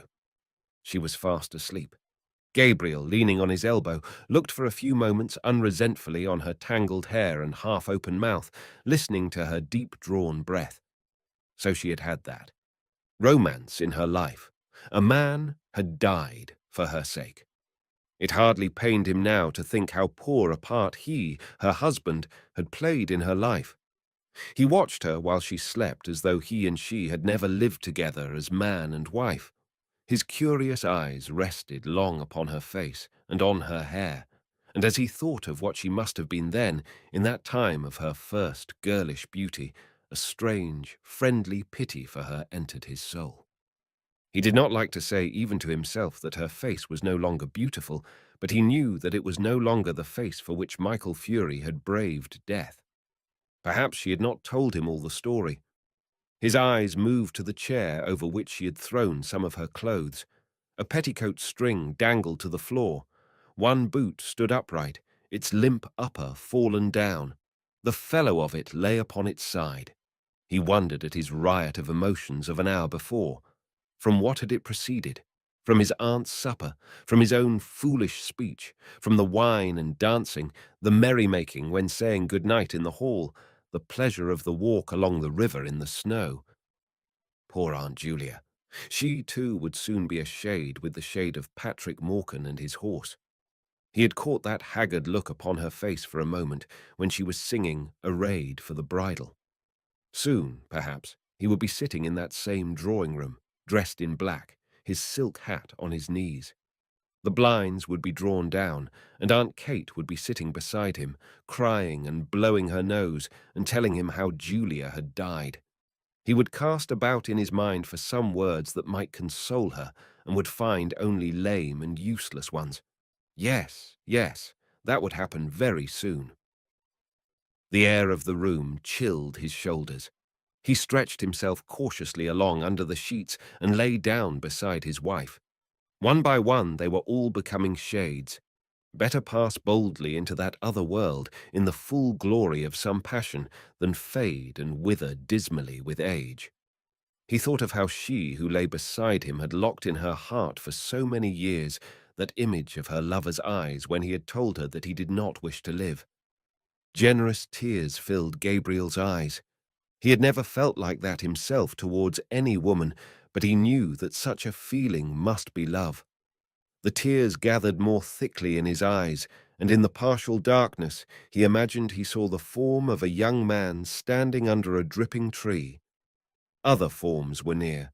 His soul had approached that region where dwell the vast hosts of the dead. He was conscious of, but could not apprehend, their wayward and flickering existence. His own identity was fading out into a grey, impalpable world. The solid world itself, which these dead had one time reared and lived in, was dissolving and dwindling. A few light taps upon the pane made him turn to the window. It had begun to snow again. He watched sleepily the flakes, silver and dark, falling obliquely against the lamplight. The time had come for him to set out on his journey westward. Yes, the newspapers were right. Snow was general all over Ireland. It was falling on every part of the dark central plain, on the treeless hills, falling softly upon the bog of Allen, and farther westward, softly falling into the dark, mutinous Shannon waves. It was falling, too, upon every part of the lonely churchyard on the hill where Michael Fury lay buried. It lay thickly drifted on the crooked crosses and headstones, on the spears of the little gate, on the barren thorns. His soul swooned slowly as he heard the snow falling faintly through the universe and faintly falling, like the descent of their last end, upon all the living and the dead.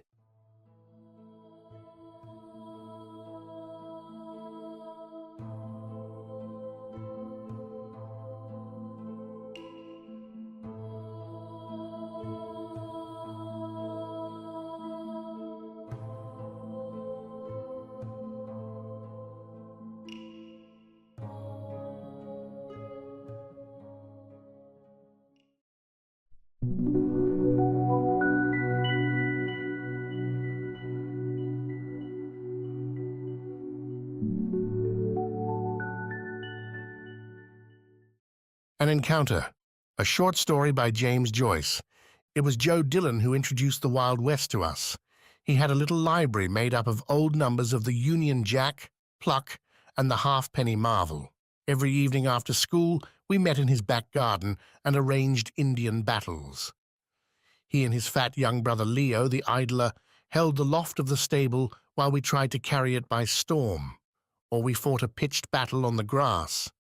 But however well we fought, we never won siege or battle, and all our bouts ended with Joe Dillon's war dance of victory. His parents went to 8 o'clock Mass every morning in Gardiner Street, and the peaceful odor of Mrs. Dillon was prevalent in the hall of the house. But he played too fiercely for us, who were younger and more timid. He looked like some kind of an Indian when he capered round the garden, an old tea cozy on his head, beating a tin with his fist and yelling, "Ya, yaka, yaka, yaka!" Everyone was incredulous when it was reported that he had a vocation for the priesthood. Nevertheless, it was true. A spirit of unruliness diffused itself among us, and under its influence, differences of culture and constitution were waived. We banded ourselves together, some boldly, some in jest, and some almost in fear. And of the number of these latter, the reluctant Indians who were afraid to seem studious or lacking in robustness, I was one. The adventures related in the literature of the Wild West were remote from my nature, but at least they opened doors of escape. I liked better some American detective stories, which were traversed from time to time by unkempt, fierce, and beautiful girls. Though there was nothing wrong in these stories, and though their intention was sometimes literary, they were circulated secretly at school. One day, when Father Butler was hearing the 4 pages of Roman history, clumsy Leo Dillon was discovered with a copy of the Halfpenny Marvel. "This page or this page? This page? Now, Dillon, up!" Hardly had the day... Go on. What day? Hardly had the day dawned. Have you studied it? What have you there in your pocket? Everyone's heart palpitated as Leo Dillon handed up the paper, and everyone assumed an innocent face. Father Butler turned over the pages, frowning. "What is this rubbish?" he said. "The Apache chief. Is this what you read instead of studying your Roman history? Let me not find any more of this wretched stuff in this college. The man who wrote it, I suppose, was some wretched fellow who writes these things for a drink. I'm surprised at boys like you, educated, reading such stuff. I could understand it if you were national schoolboys. Now, Dillon, I advise you strongly, get at your work or—" This rebuke during the sober hours of school paled much of the glory of the Wild West for me, and the confused, puffy face of Leo Dillon awakened one of my consciences. But when the restraining influence of the school was at a distance, I began to hunger again for wild sensations, for the escape which those chronicles of disorder alone seemed to offer me. The mimic warfare of the evening became at last as wearisome to me as the routine of school in the morning, because I wanted real adventures to happen to myself. But real adventures, I reflected, do not happen to people who remain at home. They must be sought abroad. The summer holidays were near at hand when I made up my mind to break out of the weariness of school life for one day at least. With Leo Dillon and a boy named Mahoney, I planned a day's miking. Each of us saved up 6pence. We were to meet at 10 in the morning on the canal bridge. Mahoney's big sister was to write an excuse for him, and Leo Dillon was to tell his brother to say he was sick. We arranged to go along the wharf road until we came to the ships, then to cross in the ferryboat and walk out to see the pigeon house. Leo Dillon was afraid we might meet Father Butler or someone out of the college, but Mahoney asked very sensibly what would Father Butler be doing out at the pigeon house.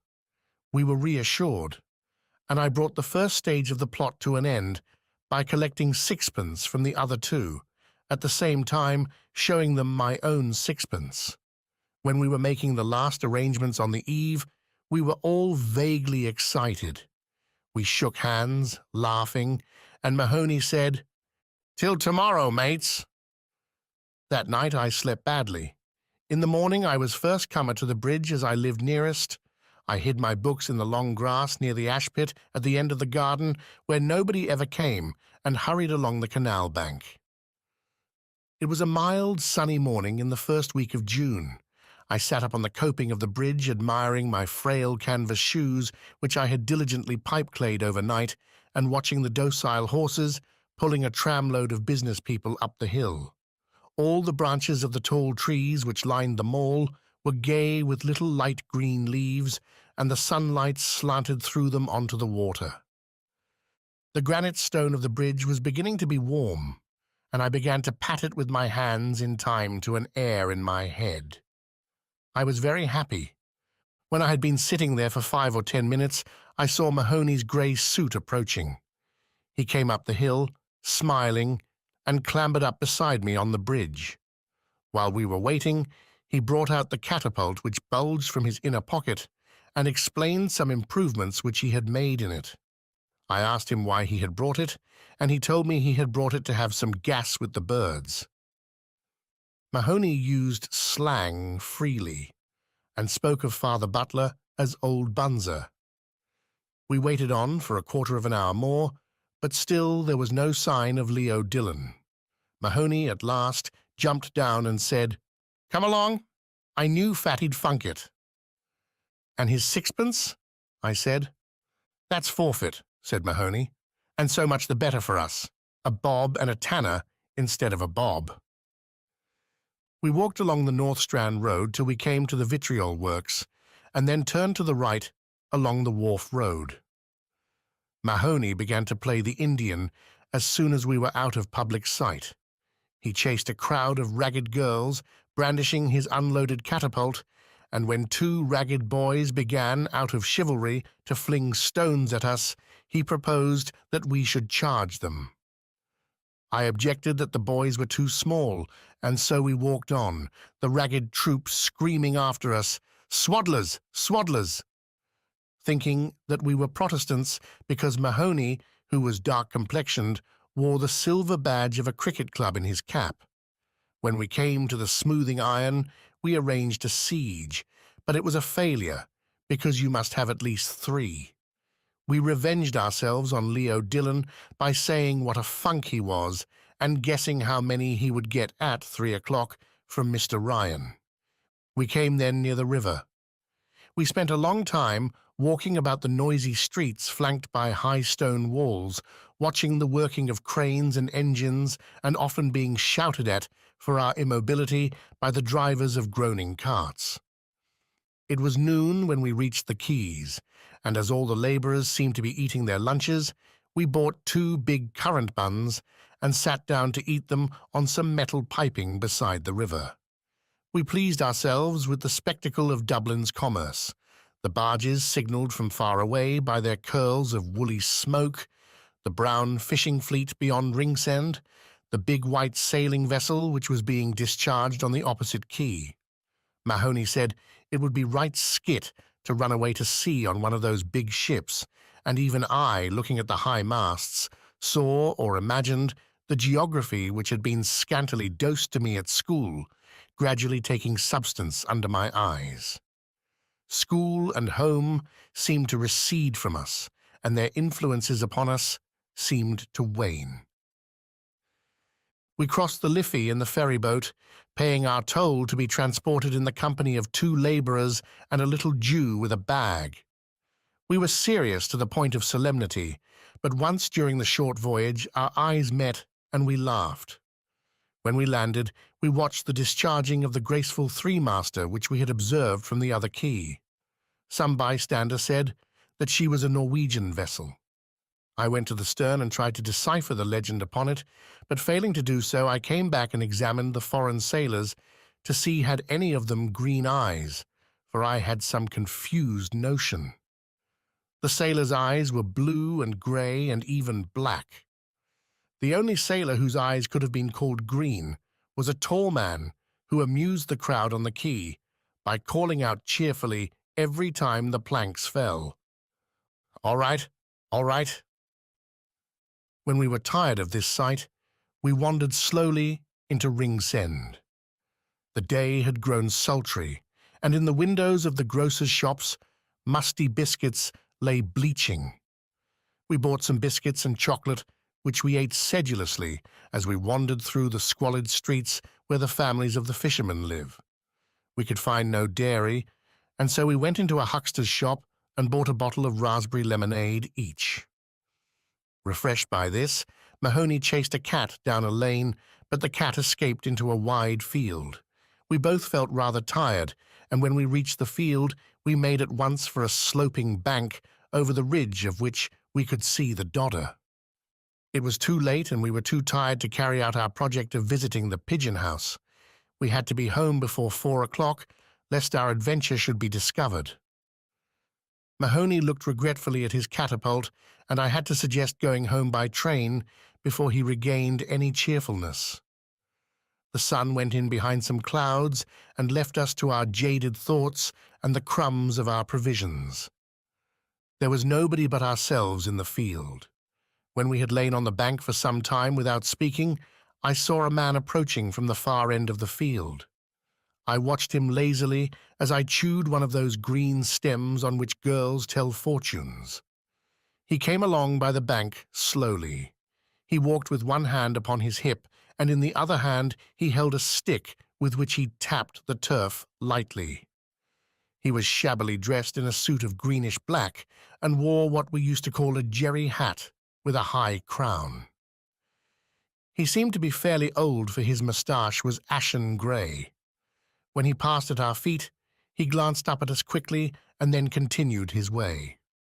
We followed him with our eyes and saw that when he had gone on for perhaps 50 paces, he turned about and began to retrace his steps. He walked towards us very slowly, always tapping the ground with his stick, so slowly that I thought he was looking for something in the grass. He stopped when he came level with us and bade us good day. We answered him, and he sat down beside us on the slope slowly and with great care. He began to talk of the weather, saying that it would be a very hot summer, and adding that the seasons had changed greatly since he was a boy, a long time ago. He said that the happiest time of one's life was undoubtedly one's schoolboy days, and that he would give anything to be young again. While he expressed these sentiments which bored us a little, we kept silent. Then he began to talk of school and of books. He asked us whether we had read the poetry of Thomas Moore or the works of Sir Walter Scott and Lord Lytton. I pretended that I had read every book he mentioned, so that in the end he said, "Ah, I can see you are a bookworm like myself.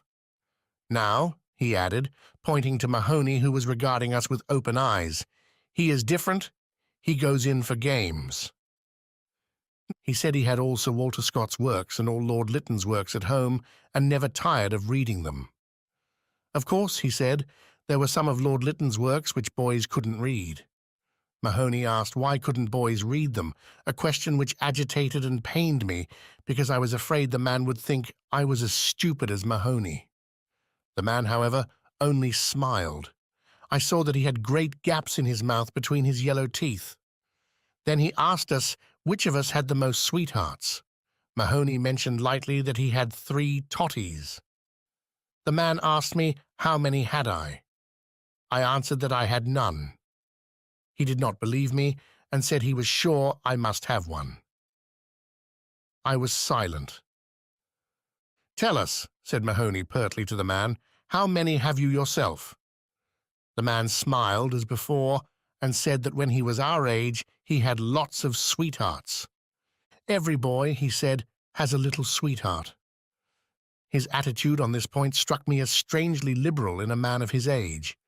In my heart I thought that what he said about boys and sweethearts was reasonable. But I disliked the words in his mouth, and I wondered why he shivered once or twice as if he feared something or felt a sudden chill. As he proceeded, I noticed that his accent was good. He began to speak to us about girls, saying what nice soft hair they had, and how soft their hands were, and how all girls were not so good as they seemed to be if one only knew. There was nothing he liked, he said, so much as looking at a nice young girl, at her nice white hands, and her beautiful soft hair. He gave me the impression that he was repeating something which he had learned by heart, or that, magnetized by some words of his own speech, his mind was slowly circling round and round in the same orbit. At times, he spoke as if he were simply alluding to some fact that everybody knew, and at times he lowered his voice and spoke mysteriously as if he were telling us something secret which he did not wish others to overhear. He repeated his phrases over and over again, varying them and surrounding them with his monotonous voice. I continued to gaze towards the foot of the slope, listening to him. After a long while, his monologue paused. He stood up slowly, saying that he had to leave us for a minute or so, a few minutes, and without changing the direction of my gaze, I saw him walking slowly away from us towards the near end of the field. We remained silent when he had gone. After a silence of a few minutes, I heard Mahoney exclaim, "I say, look what he's doing!" As I neither answered nor raised my eyes, Mahoney exclaimed again, "I say, he's a queer old josser." "In case he asks us for our names," I said, "let you be Murphy and I'll be Smith." We said nothing further to each other. I was still considering whether I would go away or not when the man came back and sat down beside us again. Hardly had he sat down when Mahoney, catching sight of the cat which had escaped him, sprang up and pursued her across the field. The man and I watched the chase. The cat escaped once more, and Mahoney began to throw stones at the wall she had escaladed. Desisting from this, he began to wander about the far end of the field, aimlessly. After an interval, the man spoke to me. He said that my friend was a very rough boy and asked, did he get whipped often at school? I was going to reply indignantly that we were not national schoolboys to be whipped, as he called it, but I remained silent. He began to speak on the subject of chastising boys. His mind, as if magnetized again by his speech, seemed to circle slowly round and round its new center. He said that when boys were that kind, they ought to be whipped and well whipped. When a boy was rough and unruly, there was nothing would do him any good but a good sound whipping. A slap on the hand or a box on the ear was no good. What he wanted was to get a nice warm whipping. I was surprised at this sentiment and involuntarily glanced up at his face. As I did so, I met the gaze of a pair of bottle-green eyes peering at me from under a twitching forehead. I turned my eyes away again. The man continued his monologue. He seemed to have forgotten his recent liberalism. He said that if ever he found a boy talking to girls or having a girl for a sweetheart, he would whip him and whip him. And that would teach him not to be talking to girls. And if a boy had a girl for a sweetheart and told lies about it, then he would give him such a whipping as no boy ever got in this world. He said that there was nothing in this world he would like so well as that. He described to me how he would whip such a boy as if he were unfolding some elaborate mystery. He would love that, he said, better than anything in this world.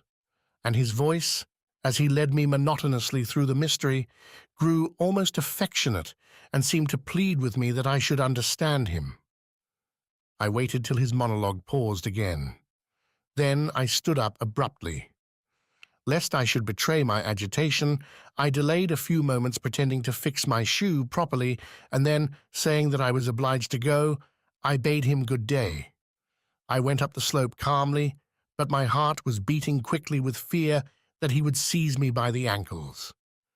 When I reached the top of the slope, I turned round, and without looking at him, called loudly across the field, "Murphy!"